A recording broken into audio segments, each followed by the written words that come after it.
Bunları hayatınızda mutlaka görmüşsünüzdür. Günümüzün en büyük problemlerinden biri hırtlardır. Benim gençliğimde Apache'ler vardı. Apache'lerin kendilerine özgü ilginç saç modelleri olurdu. O saçlar bozulmasın diye kutu kutu jöle sürerlerdi. Mahalle düğünlerinde daha önce insanlık tarihinde görülmemiş dans figürleri sergilerlerdi. Ama zaman değişti. Apache'ler yavaş yavaş ortadan kayboldu ve yerlerine çok daha tehlikeli bir tür geldi. Hırtlar. Üstelik sen de onlardan birisin. Dünyanın en güzel ülkelerinden biri olan Türkiye'de, kedilerin başkenti İstanbul'da Tarlabaşı Mahallesi'nde geleceğin en büyük hırt olarak dünyaya geliyorsun. Hırt olunmaz, hırt doğulur. Öncelikle bir konuya açıklık getireyim. Keko ile hırt aynı şey değildir. Her keko zamanla hırt olabilir ama her hırt keko olamaz. Bu ikisi arasında çok ciddi farklar vardır. Bir hırtın temel özelliklerinden bahsedecek olursak her konuda fikri vardır ama hiçbir şey bilmez. Bilgilerin kaynağı ise bilimsel araştırmalar değil, tamamen götüdür. Görgü kurallarının ne olduğunu bilmez. Birisi konuşurken sözünü keser, yüksek sesle konuşur. Hatta ne kadar yüksek sesle konuşursa o kadar haklı olduğunu düşünür. Yaptığı hatayı asla kabul etmez. Yanlış yaptığı açıkça ortada olsa bile kendini haklı görür. Eleştiriye gelemez. Özür dilemek ise onun için mitolojik bir kavramdır. Peki ya dışarıda bir hırtı nasıl tanırsın? Merak etmeyin. Hırtlar kendilerini belli eder. Çoğunlukla suratları buna benzer. Son yıllarda genellikle siyah şişme montla geziyorlar. Meydanlarda, AVM'lerde, otobüs duraklarında kalabalık halde dolaşırlar. Ve kendi aralarına normal insan gibi konuşmazlar. Bağırarak haberleşirler. Tarla başındaki hayatına dönecek olursak baban her sabah erkenden fabrikaya işe gider. Akşam eve yorgun döner. Yemeğini yer. Sonrasında kahve okey'e giderdi. Annen ise mahallenin istihbarat teşkilatıydı. Camın önünde oturur. Sokağı gözetler. Mahalledeki herkes hakkında bilgi sahibi olurdu. Kim kavga etmiş, kim borca girmiş, kim evleniyormuş, kim kiminle küsmüş hepsini bilirdi. CIA'nin bile ulaşamayacağı bilgilere annen ulaşabiliyordu. Biraz daha büyüdün ve 7 yaşına geldin. Henüz tam anlamıyla bir hırt değilsin. Okuldan sonra top peşinde koşar, arkadaşlarınla simit oynardın ve tarla başında büyüdüğün için tarla başı boksunu bilirdin. Peki ya nedir bu tarla başı boksu? Küba gibi ülkelerde mahallede boks yaparlar. Bizdeki mahalle futbolu gibi düşünebilirsiniz. Oradan iyi spor çocuklar çıkar, ülkelerini amatör boksta temsil ederler. Aynı sistem sizin tarlabaşı mahallenizde de var ama sizin oradaki bu anlatılanların tam zıttı. Tamamen boş iş. 10 yaşlarına geldin ve mahallendeki abileri seyrediyorsun. Bu abilerin çoğu okuldan terk, her gün dışarıdalar ve güvercin yetiştiriyorlar. El kol şakalarını çok seviyorlar. Aralarında konuşurken birbirlerine bağırıyor. Grubun liderini ise kendi yöntemleriyle seçiyorlar. Biraz pazu gösterip karşıdakinin gözünü korkutmaya çalışıyor. Eğer korkmazsa çime davet edip güreş tutuşuyorlar. Galip gelen artık grubun lideri oluyor.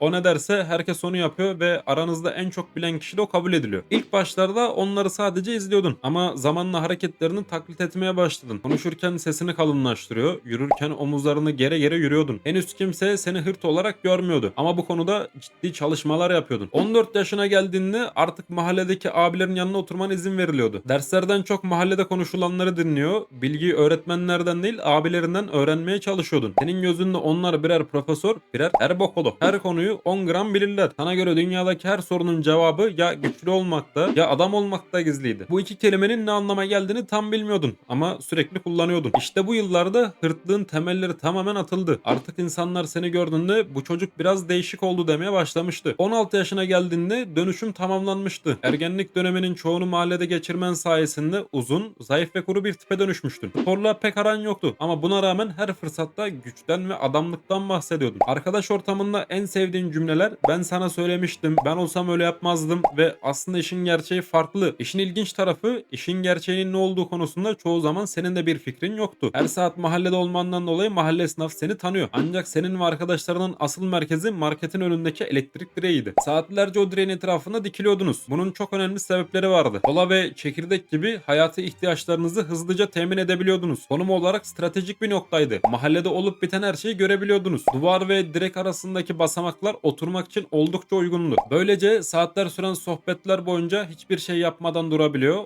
Sokaktan geçen herkesi ve her şeyi değerlendirebiliyor. Son olarak da dünya meselelerine çözümler üretebiliyordunuz. 18 yaşına geldin. Doğum gününün sabahında ehliyet kursuna yazıldın ve birkaç hafta sonra kurstan geçip ehliyetini aldın. Artık piyasa vakti. Elini camdan dışarı çıkartıp boş boş piyasa yapıyorsun. Ortada hiçbir sebep yokken rollenip arabaların arasından makas atıyorsun. Hele ki arabayı park etmek deyince üzerine yok. Park yerlerinde 2 kişilik yerin ortasına kendin park ediyorsun ya da kaldırım kenarına koyarken kaldırıma hiç yaklaşmadan yolun ortasında bırakıyorsun. Bir de şey var. Kafe önünden geçerken son ses müzik açıp kızları etkilemeye çalışman. Bir gün arkadaş grubuyla market önünde otururken konu ehliyete geldi. Senin bu güzel davranışların insanlara ilham oluyor ve senin gibi trafikte takılmak istiyorlar. İçinizden biri yaş artık geldi, ehliyet alması gerektiğini ama kursların pahalı olduğundan bahsetti. Sen de her şeyi bilen bir abi olarak bu kardeşine yol göstermen gerekiyor. Ve hemen hemen olaya el attın. Benim bir tanıdık var. Ehliyeti aldığın kurstan bahsediyorsun. Kursiyerle hayatında bir kere görüştün ama artık orası senin tanıdıklar. Bu tanıdıklar sayesinde araba alınır, iş bulunur, ev tutulur. Hatta bazılarına göre dünya barışı bile sağlanabilirdi. Ve bu tanıdıklar sen ne zaman zora düşsen işi gücü bırakır senin peşine koşarlardı. Sen arkadaşına o iş benle halledeceğiz dedin ve birkaç gün sonra arkadaşın tekrar sordu. Ne oldu o iş? Adam şehir dışında. Bir hafta sonra tekrar sordu. Döndü mü? Döndü ama çok yoğun. Bir ay sonra konu tamamen kapanmıştı. Kimse tanıdığı görememişti. Arabanın olmadığı günler toplu taşımaya biniyor. Yaşlı ve hamileler ayakta giderken sen telefonunu çıkartıp YouTube'dan son ses, sensi arşiv videolar izliyor ve çevrendeki herkese de dinletiyordun. Bir hafta sonra yeni sezon şişme montları gelmişti. Soluğu yeraltı çarşısından aldın. Saatler süren araştırmaların ardından gözlüğün bir monta kestirdin. Siyah şişme bir mont. Esnafla pazarla attıktan sonra 50 TL indirimli alabildin. Yeni montu giyip taksiye atladın. Bu tipler genelde para vermez sıkıntı çıkardılar. Taksici rutin olarak muhabbet açılsın diye insanlara ne iş yaptığını sorar. Sen de işsiz olduğun için her mesleği söyleyebilirsin. Personal trainer'ım, e-ticaret işi yapıyorum, ithalat ihracatla uğraşıyorum, sosyal medya danışmanıyım, yatırım işleriyle ilgileniyorum, birkaç projeyi yönetiyorum, ticaret yapıyoruz abi gibi mesleklerden birini söyleyip her zamanki direkt dibine taksici seni bıraktı. Ve o beklediğin an geldi. Çocuklardan biri montunun ne kadar güzel olduğunu ve ne kadar aldığını sordu. Sen de sanki esnafla pazarlık atabilmişsin gibi abine o işi uyguna çözdü ve esnafla bir pazarlık atmışım of gibi cümlelerle kendini abarta anlattın. 30'lu yaşlarına geldiğinde direkt dibindeki arkadaşlarının çoğu artık bir iş bulmuş, hayat kurmuştu. Sen yine üzerinde ne yazdığı belli olmayan çakma tişörtler giyip etrafta geziniyordun. Kimisi evlenmişti ve ayıp olmasın diye seni düğünlerine çağırdılar. Peki ya sen insanların bu en mutlu gününde ne yaptın?